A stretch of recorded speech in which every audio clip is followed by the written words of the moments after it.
이번 섹션은 BCMS인데요. 아마 조금은 생소하실 수도 있고 조금 아시는 분들은 코로나19 때문에 좀 아실 건데요. 비즈니스 컨티니티 매니지먼트 시스템입니다. 그래서 그 코로나19 때문에 저희 나라에서도 굉장히 많이 BCP라고 해서 회자가 많이 됐고요. 또 많이 알려졌을 겁니다. 그 이유는 우리가 코로나19 때문에 그 업무가 중단되어서 안 되기 때문에 특히 이제 공공기관들은 업무가 계속해서 대국민 서비스를 해야 되기 때문에 매우 필요하게 됐던 거고요. 그래서 이제 사실 9.11 테러 때 이 중요성을 이제 인식하게 됐고 특히 이제 글로벌 기업들이 이 시스템을 적용을 하고 또 도입하게 되었습니다. 그래서 이제 대표적으로 이제 9.11 테러 월드 트레이드 센터가 그라운드 제로 되었을 때 우리가 많이 알고 있는 미국의 모건 스탠리라는 금융사가 있습니다. 그런데 이제 그럼에도 불구하고 그러한 피해를 막대하게 입었음에도 불구하고 어, 이길 영업을 한다고 하니까 전 세계에서 도대체 어떻게 해서 이런 거를 하게 됐을까 이제 하고 본 거죠. 그랬더니 이제 소위 어, BCP를 수립해 놓고 있어서 바로 어, 영업을 할 수 있는 상황이 된 거죠. 그게 이제 분기점이 되어서 어, 전 세계적으로 이제 이게 이제 국제 표준이 좀 필요하겠다 해서 국제 표준이 만들어지게 됐고요. 그러면서 이제 우리나라는 사실 이제 법을 제정하게 됩니다. 그래서 국제 표준이 나오기 전에 법을 제정했고요. 그래서 2007년도에 재경감을 위한 기업 자율 활동 지원에 관한 법률을 제정을 하게 되고요. 그러면서 이제 계속해서 이게 이제 발전해 왔습니다. 어, 그 정도로 이제 제가 좀 BCMS에 대한 배경을 좀 말씀드리고 사실은 제가 지금 사회를 보고 있는데 발표자도 저입니다. 어, 두 개 다 우리 지금 11번째 섹션에서 발표 두 개를 다 제가 하게 되는데요. 사실은 이제 첫 번째 발표하는 부분은 BCMS의 BC를 뺀 앞에 이제 콤스라고 이렇게 어, 제가 붙였고요. 콤스는 Continuity Operation 이렇게 해서 그 뒤에는 매니저먼트 시스템이고요. 그 다음에 앞에 이제 하이레벨 스트럭처라고 했는데요. 국제 표준에서 사실은 2008년도부터 개발되는 국제 표준 중에 특히 이제 매니저먼트 시스템은 이제 성문 표준 중에서 리콰이먼트가 있는 것들은 다 인증으로 가고 있습니다. 그래서 그 제가 지금 연구하는 분야 중에 하나 BCMS 분야도 마찬가지로 하이레벨 스트럭처로 개발이 되었고요. 하이레벨 스트럭처는 사실 국제 표준은 저개발 국가나 개도국이나 또는 선진국이나 누구나 다 보편적으로 사용할 수 있는 표준이어야 되기 때문에 어, 똑같은 목차를 쓰고 있습니다. 그래서 이제 그거를 하이레벨 스트럭처라고 명명을 했는데요. 1장에서는 이제 스콥 이 표준의 스콥이 어떻게 어디까지 할 거냐. 그 다음에 이제 2장에서는 인용 표준 또는 뭐 인용 규범. 그 다음에 이제 3장에서는 이제 터미놀로지가 이제 들어가고요. 4장에서는 이제 조직의 그 상황이 들어가고 5장에서는 리더십, 6장에서는 이제 플래닝, 그 다음에 이제 7장에서는 서포트, 그 다음에 8장에서는 오퍼레이션, 그 다음에 9장은 성과 평가, 그 다음에 10장에서는 이제 개선, 이렇게 해서 일목요연하게 1장에서부터 10장까지 목차가 같고요. 다만 이제 표준에 따라서 내용들이 좀 달라집니다. 그런데 이제 오늘 제가 지금 발표하는 내용은 우리나라 같은 경우는 좀 선진국, 제가 말씀드린 선진국은 이제 유럽이나 미국에서 특히 이제 유럽을 제가 이제 그 얘기를 하는데요. 유럽은 이제 브렉시트로 영국까지 포함해서 이제 한다면 28개국이 국제 표준을 개발할 때는 일국 1표기 때문에 사실 몰표를 던집니다. 유럽 같은 경우는. 그런데 이제 그 유럽은 표준을 관장하는 데가 민간 주도로 하고 있고요. 우리나라를 포함한 동남아시아 또 사회주의 국가 또는 아프리카 또는 남미 이런 국가들이 대부분 다 국제 표준을 국가가 관장을 하고 있습니다. 그렇다 보니까 사실은 ISO라는 기구는 민간 기구이면서 비즈니스를 진흥하는 그 기구이기도 하고 그렇기 때문에 이제 표준을 계속 개발을 하고 있어요. 근데 이제 이게 WTO 기구가 있기 때문에 거기에서 이제 각국의 사실은 FTA로 인해서 이런 그 서비스 분야가 연결이 되기 때문에 국제 표준을 따르지 않을 경우에 조금 이제 FTA 협상을 할 때 좀 문제가 생기는 거죠. 그래서 이제 그 우리가 필요로 하는 표준을 제안을 하기도 하고 국제 표준을 우리가 이제 국가 표준으로 만들기도 합니다. 근데 이제 그 우리나라 같은 경우는 사실 앞서 말씀드린 사회주의 국가라든지 이런 나라들처럼 표준을 국제 표준을 관장하는 데가 정부가 지금 하고 있습니다. 그러니까 유럽은 민간이 하고 있는데 우리는 정부가 하고 있기 때문에 사실 유럽 28개국은 국제 표준이 곧 국가의 룰로 되어 있습니다. 그런데 우리는 법으로 하지 않으면 안 되는 경향이 있기 때문에 대부분 다 예를 들자면 과기정통부에서 하고 있는 ISMS라든지 또는 보건복지부에서 하고 있는 해썹이라든지 이런 것들 또는 고용노동부에서 하고 있는 코샤 18001 이런 것들은 다 국제 표준이 있으면서 국가의 표준이 별도로 존재하는 거죠. 그럴 수밖에 없는 이유가 국제 표준은 사실 이제 무역 때문에 필요로 한 경우라고 보고요. 국가 표준은 민간 쪽에서는 사실 정부에서 주는 어떠한 베네핏 혜택을 받기 위해서 해야 되는 부분이 있습니다. 그렇다 보니까 우리도 이제 민간하고 공공 분야하고 이렇게 나누어져 있거든요.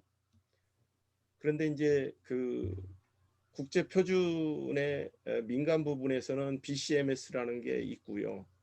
그 다음에 법으로 또 아까 제가 말씀드린 그 약어로는 기업체 경감법이라는 게 있습니다. 근데 이제 공공 분야에는 재난안전법 안에 25조 2에 기능연속성 계획을 수립하도록 되어 있어요. 그렇다 보니까 그 기능연속성 계획을 수립을 하려면 자세한 지침이나 이런 것은 이미 되어 있지만 앞서 선생님께서 아까 그 임효진 선생님이 발표한 코칭처럼 사실은 이제 우리 그 재난 분야에서 가장 필요로 한 것 중에 하나가 어떤 계획을 수립하거나 또는 지침이 나오면 거기에 따라서 누가 이제 가서 컨설팅을 해야 됩니다. 그런데 이제 이 컨설팅을 잘 하려면 이걸 수립하는 방법을 알아야 되는데 그게 좀 없는 거죠. 그래서 이제 저희는 이제 주로 컨설팅 분야로 하고 있습니다. 아까 코칭은 사실 그 코칭 하시는 분이 코칭을 받는 분에게 계속 코칭을 해서 스스로 알아서 할 수 있는 게 이제 코칭이라고 본다면, 컨설팅은 컨설턴트가 가서 처음서부터 끝까지 다 해줘야 되거든요. 그러려면 그 방법론이 좀 있어야 됩니다. 근데 이러한 방법론, 소위 이제 우리가 말하는 프로시저가 있어야 되는데, 그게 이제 우리가 잘 안 돼 있기 때문에 제가 이제 지금 보여드리는 장표를 개발을 해서 우리나라에 이제 처음, 특히 이제 제가 다른 그 학회에다가도 고민을 했었는데, 우리 제2인스티튜트에 처음으로 좀 해서 앞으로 조금 우리 학회가 발전하는데 조금 그 우리 재난 분야에서 연구하는 분들이 좀 도움이 되지 않을까 해서 두 개를 다 처음으로 그 우리 제2인스티튜트에 발표를 하게 됐습니다.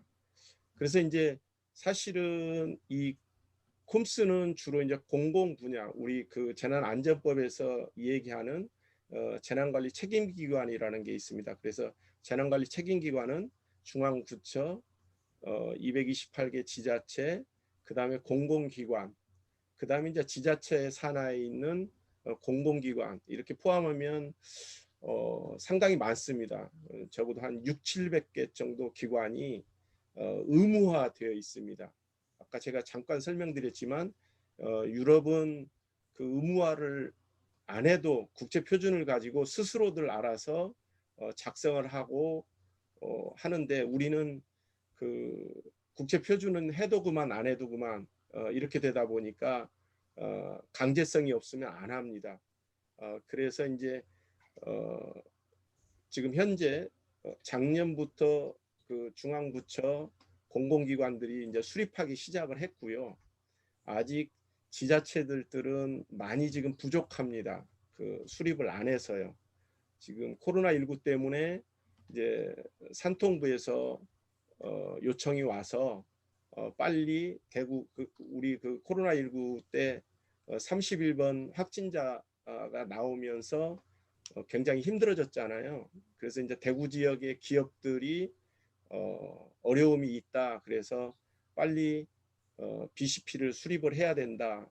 해가지고 이제 제가 체크리스트를 제공을 하고, 그래서 이제 산통부에서는 산통부대로 기업들한테 적용하는 거를 이제 만들게 됐고요. 그러면서 이제 공공기관들이 사실은 빨리 만들어야 되는데, 유럽 같은 경우는 대부분 민간이 어떤 제도를 하기 전에 공공이 먼저 하고, 그런 다음에 어느 정도 가시적인 성과가 나오면 민간이 따라오도록 이렇게 만드는 제도거든요. 그런데 우리는 요게 조금 그 반대로 되었습니다. 그러니까 민간이 먼저 하도록 2007년도에 법을 제정을 해서 제도를 실행을 했는데 아직까지도 민간이 그렇게 많이 수립을 안 했어요. 그러니까 예를 들자면 이런 겁니다. 아마 그 현대 기아차에서 자동차 생산하는데 조업을 중단한 적이 있거든요. 그 이유가 자동차에 들어가는 하네스라는 부품이 다 중국에서 우리가 가지고 와야 되는데, 중국에서 조달을 못하다 보니 그 부품 하나 때문에 자동차가 완성을 할 수가 없거든요. 그런 것들을 사전에 우리가 예방 차원에서 해야 되는 거고요. 예를 들어서 지금 우리하고 일본하고 관계, 특히 이제 아마 여러분도 잘 아시겠지만 반도체 관련된 그 백색 때문에 일본에서 우리나라의 수출 중단을 3가지 품목을 했잖아요. 그런 경우도 사전에 연속성을 가져갈 수 있도록, 즉 서플라이 체인을 계획을 수립해 놨다면 잘 할 수가 있거든요. 그래서 공공기관이 수립을 할 수 있는 프레임워크를 좀 만들어야 되겠다. 그것도 국제 표준에 준해서 만들어야 되겠다 해서 제가 요 장표를 만들어서 이제 보급을 하려고 하는 거고요. 소위 이제 우리나라에 맞는 프로시저를 만들려고 합니다. 그래서 이제 총 이제 5개 단계. 그런데 이제 우리나라의 문제가 뭐냐면 공무원들이 굉장히 이런 것들을 만들게 되면 많은 글씨가 있는 것을 싫어합니다. 굉장히 간단하고 수립하기 쉽고, 즉 이름만 좀 바꾸면, 그러니까 지자체 명칭만 좀 바꾸고 이렇게 하면 다 수립을 하면 좋지 않는가. 그런데 이제 제가 쭉 경험을 해보니까 우리는 이제 법에서 요구하는 현장 조치 행동 매뉴얼이라는 게 있습니다. 그러니까 재난이 발생을 하면 그 재난 유형에 따라서 현장 조치 행동 매뉴얼을 가지고 대응을 하게 됩니다. 그런데 이제 예전에 사실은 이 매뉴얼이 노무현 정부 때 처음 우리나라에 도입이 됐는데 사실 내륙 지방에 바다가 없는데도 매뉴얼상에 바다가 있게 해놓는다든지 이렇게 소위 이제 복사를 많이 해놨죠. 지금도 우리 지금 BCP를 수립하거나 또는 쿱을 수립을 하는데 복사를 많이 해놓는 경향이 있습니다. 그러니까 예를 들자면 어떤 지자체 A라는 지자체가 이런 기능 연속성 계획을 수립해 놨는데 B라는 지자체에서 이름만 바꿔가지고 수립을 하는 경우가 많거든요. 그래서 이제 그 현재 내년도 6월까지 우리나라 전체 공공기관이, 즉 재난관리 책임기관들은 이 쿱을 수립을 해야만 됩니다. 의무화되어 있기 때문에. 그런데 현재 우리는 지금 전문가가 많이 부족하고요. 그러다 보니까 정말 그 말도 안 되는 문서를 만들어내고, 그러한 문서로 이제 실행을 하게 된다면 실질적으로 그 맞지 않은, 실행력이 굉장히 떨어지는 그런 문서가 될 확률이 많고요. 특히 이제 사회재난 같은 경우는 대부분 법정에 갈 확률이 굉장히 높습니다. 사회재난 같은 경우는요. 그렇다 보면 공공기관들이 가지고 있는 문서들을 소위 이제 법정에 갔을 때 이게 이제 중복되거나 이러면 안 되거든요. 그래서 이제 그런 문제 때문에 사실은 전문성 있는 컨설턴트가 많이 필요하고요. 또는 코칭을 할 수 있는 분들이 많이 필요합니다. 그래야 계속해서 이 문서를 한 번 만들어진 문서는 계속해서 업데이트를 해야 되고, 그 업데이트가 됨으로써 그 문서가 살아있는 문서가 되거든요. 근데 이제 그러려면 결국에 우리나라의 특징 중에 또 하나가 모든 공공기관은 순환 보직을 하고 있습니다. 그래서 보통 이제 뭐 2년 또는 3년, 뭐 많게는 이제 공공기관 뭐 여하튼 순환을 하고 있는데, 이 문서 시스템은 순환이 아니고 한 곳에 머물러 있기 때문에 지금까지도 전 세계적으로 이 문서를 가지고 활용을 지금 하고 있습니다. 그래서 이렇게 이제 단계별로 수립하는 건데 이제 요거의 가장 핵심은 여기에 있는 이제 그 소위 이제 5단계에서 필요로 하는, 즉 우리가 이제 그 PDCA 모델을 가지고 하고 있습니다. 그래서 플랜 두 책 액트를 가지고 이 문서를 작성을 하게 되는데요. 그 중에서 이제 핵심이 여기 이제 BPA라고 있습니다. 비즈니스 프로세스 애널리시스가 있고요. 그 다음에 이제 BIA라고 해서 비즈니스 임팩트 애널리시스가 있고요. RA라고 해서 리스크 어세스먼트가 있습니다.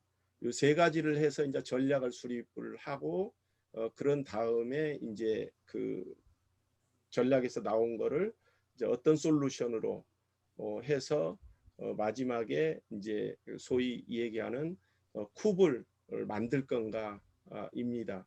그래서 이제 이러한 이제 그 프레임워크가 좀 필요했었고, 그래서 이제 가장 중요한 거가 이제 비전을 그 모든 기관은 이제 비전이 있죠. 그다음에 이제 우리나라가 가장 취약한 점이 바로 이제 스트라테지입니다. 그러니까 모든 선진국들은 어떠한 제도를 시행을 할 때 전략이 먼저 있고 그다음에 이제 닥트린이 있고 이렇게 쭉 나가는데 우리는 전략이 없이 그러니까 대부분 무슨 계획 무슨 계획하면 우리는 대부분 모든 정부의 계획이 대통령 임기 5년에 거의 다 포커스가 맞춰져 있습니다.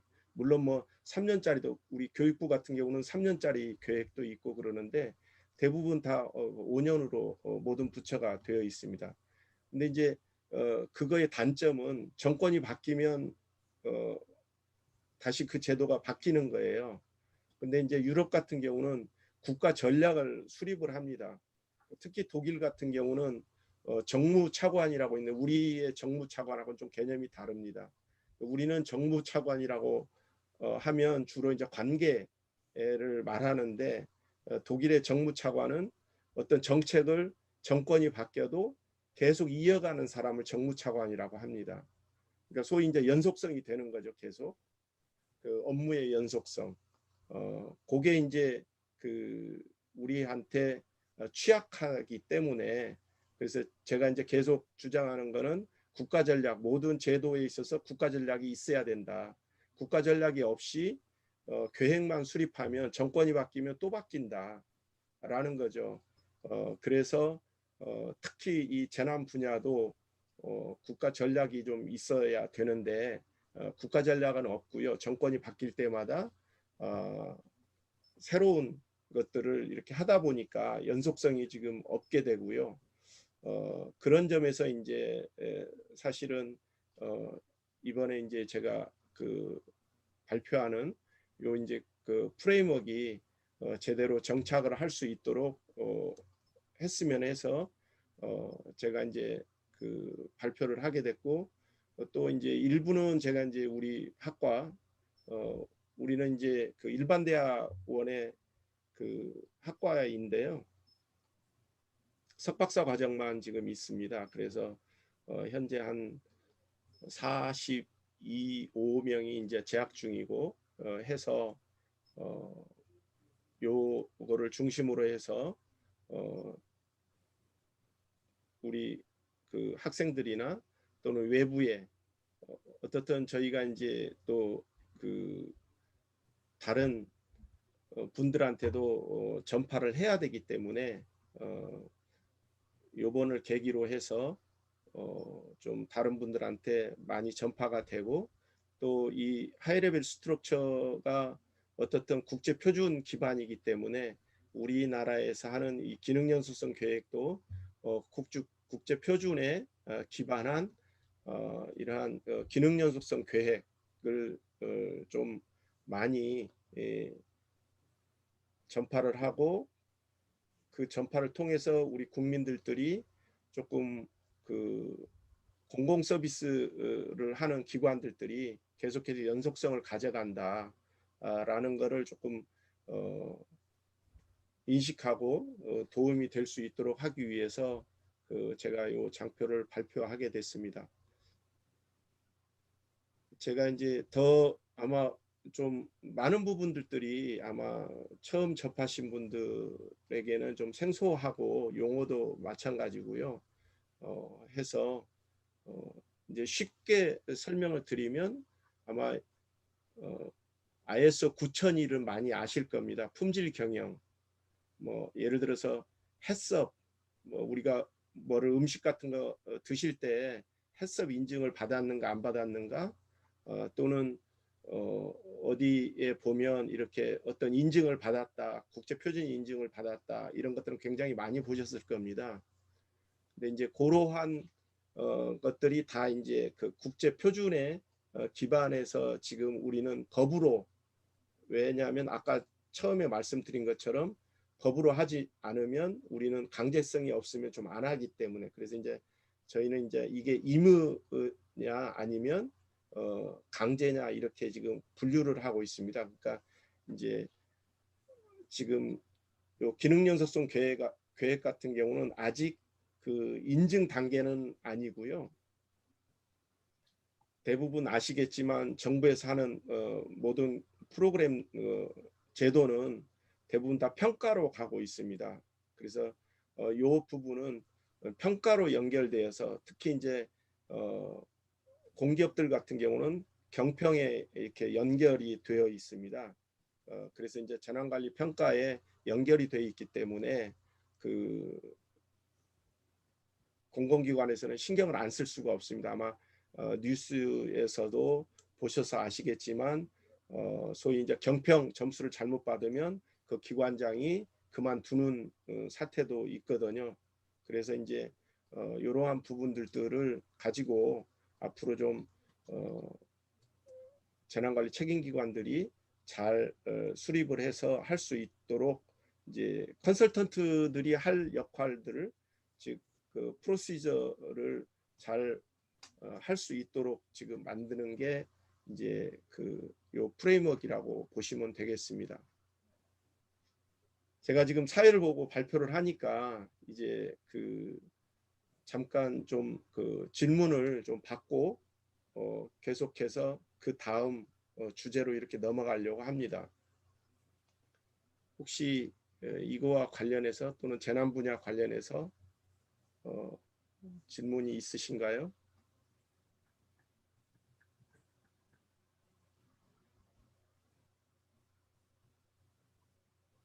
네, 없으시면 제가 네, 그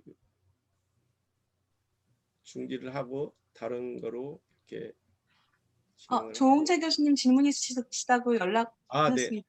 네, 네, 네, 네, 네, 네. 소리가 안 들리는데요. 반갑습니다, 네, 교수님. 네, 예, 반갑습니다. 저는 국방대학교에 있는 조홍재라고 합니다. 아, 네, 네, 네, 아, 예, 반갑습니다. 감사합니다. 예. 근데 지금 저희들이 그 비전통 안보 위협이라고 해서 지금 뭐 최근 사회 재난, 뭐 자연 재난 뭐 이런 것을 가지고 이것을 이제 국방부나 군이 어떻게 적극적으로 개입할 수 있는가 하는 뭐 이런 문제를 가지고 연구를 하고 있습니다. 그런데 네, 지금 교수님이 말씀하시는 그 처음에 제목만 봐서는 제가 잘 몰랐는데요.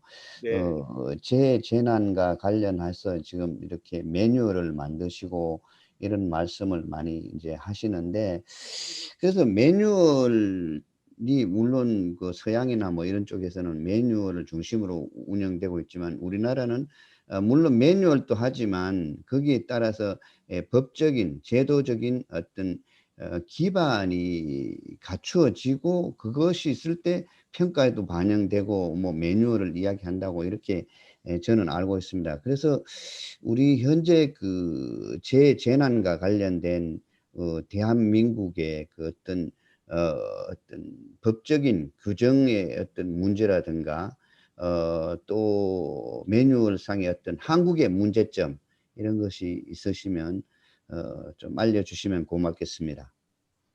네, 그 말씀을 드리면 지금 이제 사실은 미국이나 또는 유럽 같은 경우는 이렇게 우리 그 매뉴얼이 현장 조치 행동 매뉴얼, 우리 매뉴얼 체계는 법 체계처럼 되어 있습니다. 그러니까 어, 표준 매뉴얼, 실무 매뉴얼, 그다음에 현장 조치 행동 매뉴얼 이렇게 되어 있는데요. 표준 매뉴얼은 중앙부처만 가지고 있습니다. 또는 실무 매뉴얼은 시도 단위, 그다음에 현장 조치 행동 매뉴얼은 모든 그 공공기관들이 이제 가지고 있다고 보시면 됩니다. 그러니까 이러한 그 현장 조치 행동 매뉴얼이라든지 또는 각종 계획들 또는 어, 단법에서 요구하는 사항들이 다 이게 통합되어 있지 않습니다. 그러니까 분절적으로 되어 있죠. 그래서 이 분절적인 거를 이 기능 연속성 계획 또는 BCMS에 넣어서 전체적으로 하나로 통합을 해서 하면 결국에는 재난 관리가 좀 잘할 수 있고 특히 그 연속성이라는 시스템 즉 예를 들자면 이런 겁니다.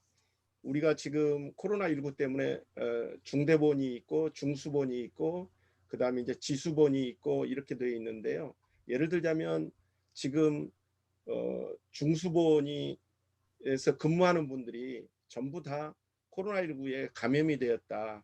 그러면 어떤 조직이 다시 중수본을 이어갈 건지 또는 어떤 분들이 이어갈 건지 또는 어떤 자원이 필요한지 이런 것들이 사전에 다 계획이 되어 있어야 되는데 아직 그런 것들이 잘 안 되어 있습니다.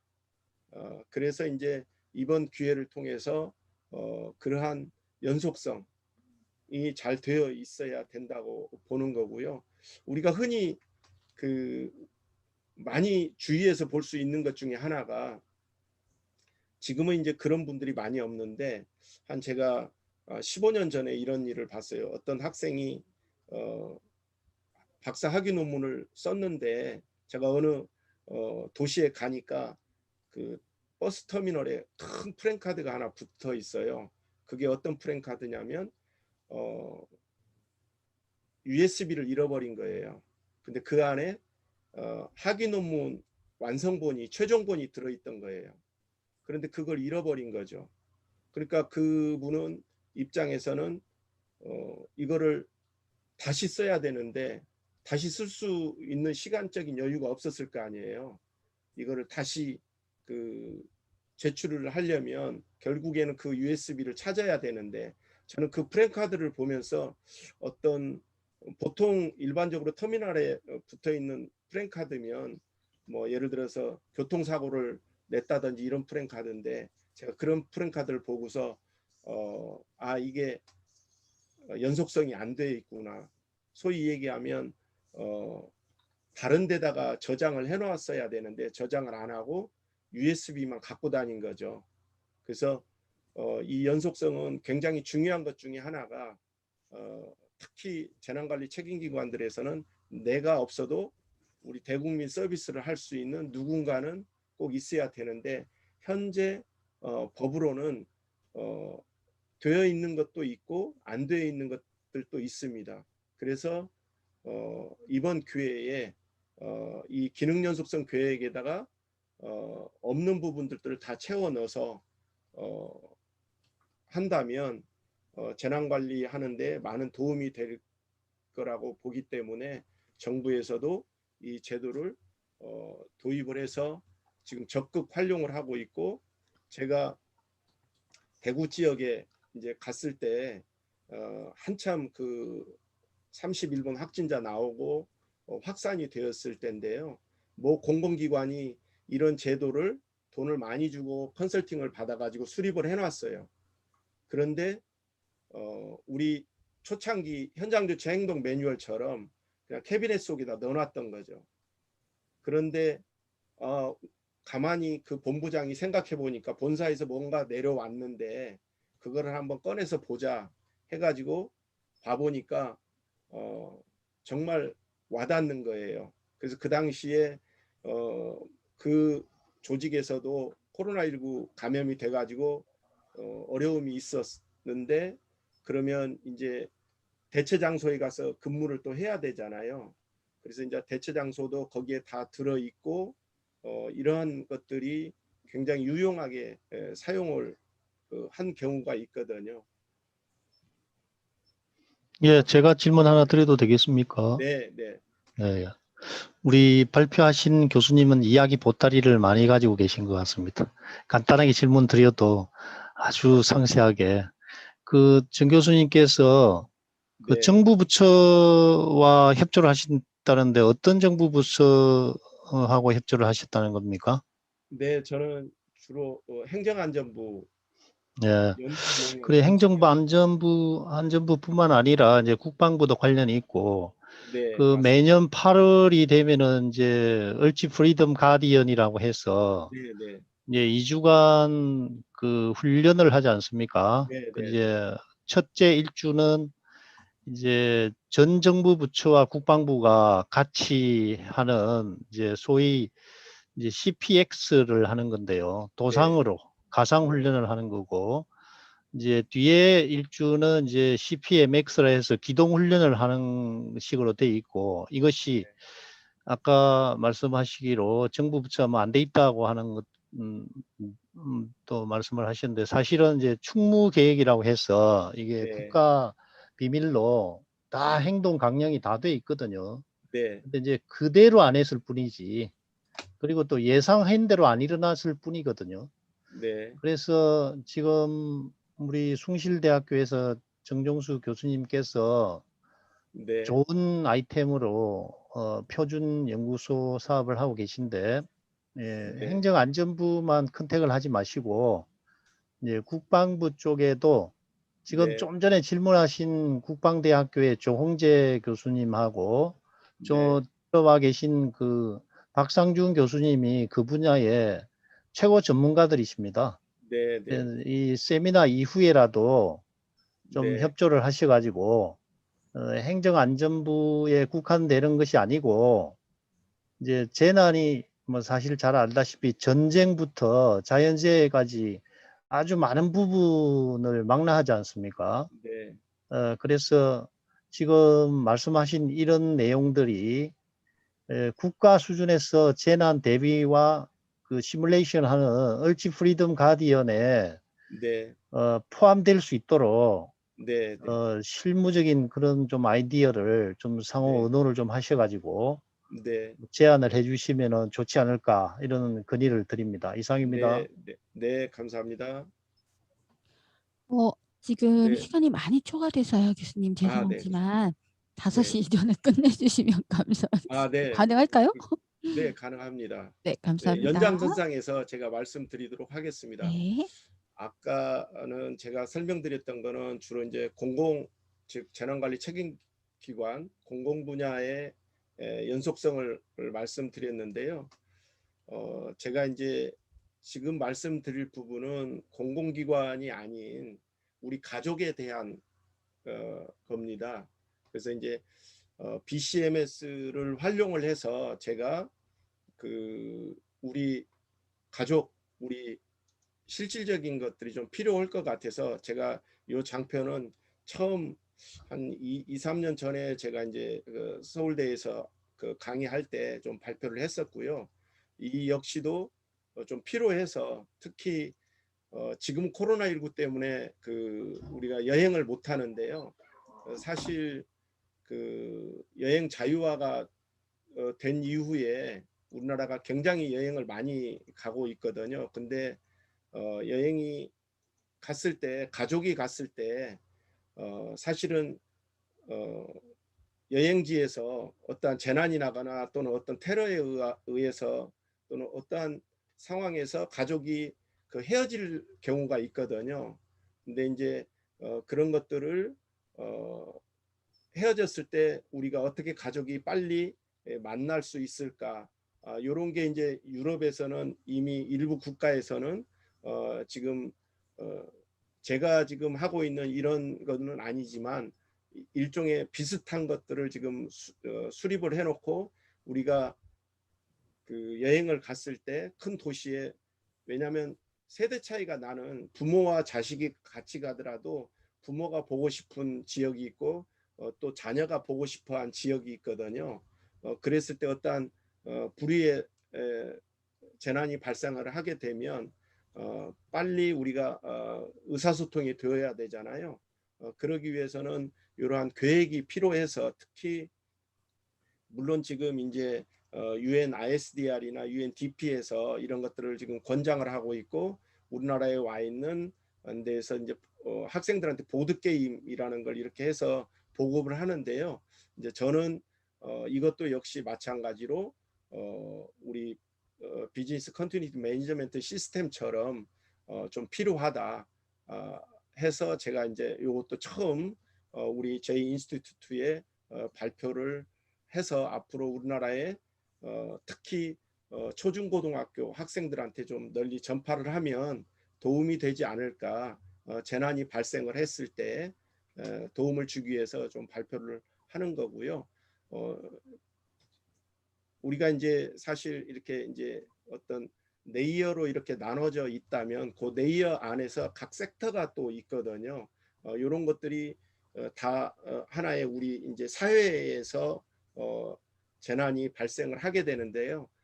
그러한 사회에서 재난이 발생을 했을 때 우리가 지금 그 각 그 레이어별에서 우리 개인으로 본다면 우리 개인들이 어떠한 사회의 하나 이게 이제 일원이 되겠죠. 그런데 이제 어떤 가족이라는 개념에서 우리가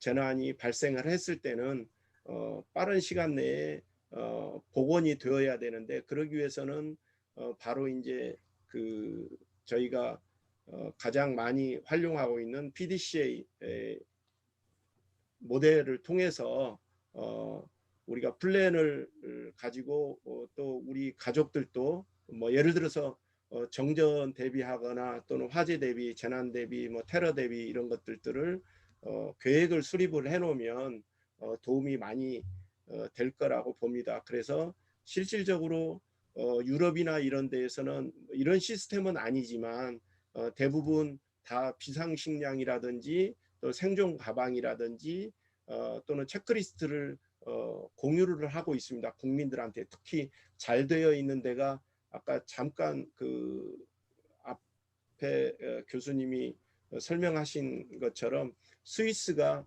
민방위 차원에서는 굉장히 잘 되어 있거든요. 특히 이제 요 생존 가방이라든지 이런 게 이제 잘 되어 있습니다. 그러니까 스위스 같은 경우는 약 한 해발 1,300~400m까지도 사람들이 살고 있거든요. 그래서 이 생존 가방을 바로 현관문 뒤에다가 다 놓고 있습니다. 그래서 눈사태가 나거나 이렇게 되면 바로 그 생존 가방만 나오면 살 수 있도록 하는 게 되어 있거든요. 그래서 제가 이제 그 우리 학술대회 때 이거를 이제 발표를 하고 앞으로는 이거를 이제 전 세계에다가 이렇게 전파를 할 계획을 가지고 있습니다. 물론 우리하고 조금 비슷한 것도 있을 수 있는데 이렇게는 지금 나와 있지 않기 때문에 PDCA 사이클로 계획을 수립을 해서 우리 그 학과에서 지금 일부 조금 좀 개선을 지금 하고 있는 중이기도 하고요. 좀 전파를 해서 우리 온 국민들한테 조금 도움이 될까 해서 이 연구를 시작하게 됐습니다. 여기까지 제가 마치도록 하겠습니다. 시간이 되어서. 네, 혹시 네. 감사합니다, 교수님. 네. 너무 중요한 내용인 것 같아요. 우리 학회는 네. 다재간에 학문이 융복합돼서 이렇게 또 관련이 없는 분야도 이런 자세한 설명과 또 토론을 해주시니까 훨씬 다른 학회에 비해서 빛나는 학회인 것 같습니다.